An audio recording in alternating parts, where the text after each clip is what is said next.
Muli namang nagbabala ang Land Transportation Franchising and Regulatory Board na hindi na makababiyahe sa kanilang mga ruta ang mga pampasaherong jeep na nabigong mag-consolidate sa ilalim ng PUV Modernization Program. Si Eden Santos sa balita.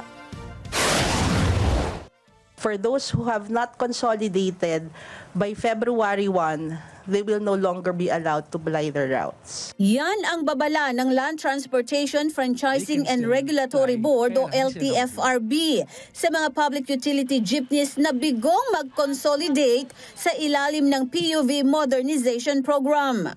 Uli na daw kasi hindi sila nakaano eh. So okay lang yan? Wala tayong magawa. Wala tayong problema. Problema na nila yun kung ayaw nila mag-consolidate. Di ba? So kung ayaw nang mahuli, huwag silang bumiyahe? Huwag silang bumiyahe. Bukas daw mag-strike yung Manabila. Kawawa naman yung mga driver ganun. Paano magugutom ng pamilya nila? Konsensya na nila yon. Ayon kay Atty. Zona Rosetta Mayo, Regional Director ng LTFRB National Capital Region, sa NCR ay kulang 3% na lang sa rehistradong mga PUJs ang hindi nag-consolidate. So tinitignan ho natin, 97.18% of the registered units for PUJs for 2023 have actually consolidated already. Dagdag ni LTFRB Chairman Chofilo Guadis III na may ugnayan na sila sa Land Transportation Office at Metro Manila Development Authority para sa paghuli sa mga lalabag. We will have a random check ng mga jeepney. Titignan po namin yung kanilang papeles. At upang maiwasan ng mga pasahero ang mga jeep na hindi consolidated, eventually, we will be issuing stickers sa mga parang yung nakikita po ninyo sa pinapaskal ng LTO para ma-determine po namin kung yung isang jeep ay miyembro po ng isang consolidated entity.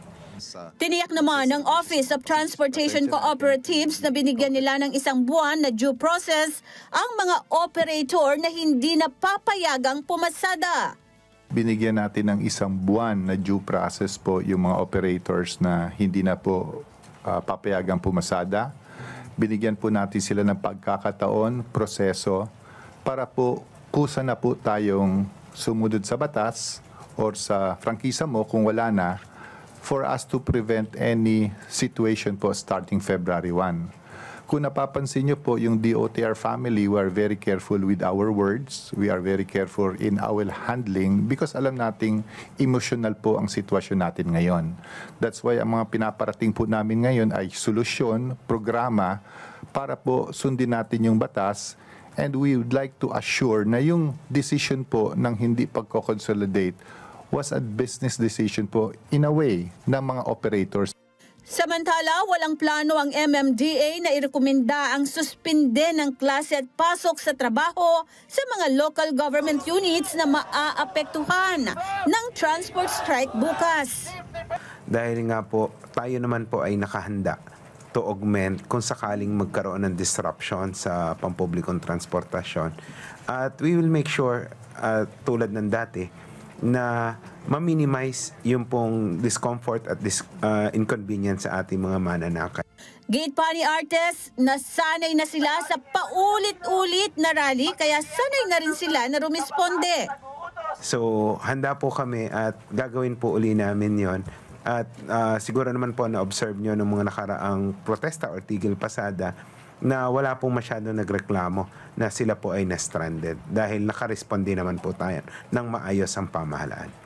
Nilinaw naman ng MMDA, LTFRB at OTC na hindi magde-deploy ng mga libreng sakay sa mga ruta na tuloy ang pasada ng mga jeep upang kumita pa rin ang mga tsuper. Eden Santos para sa Mata ng Agila. Matatag, matapang, matapat.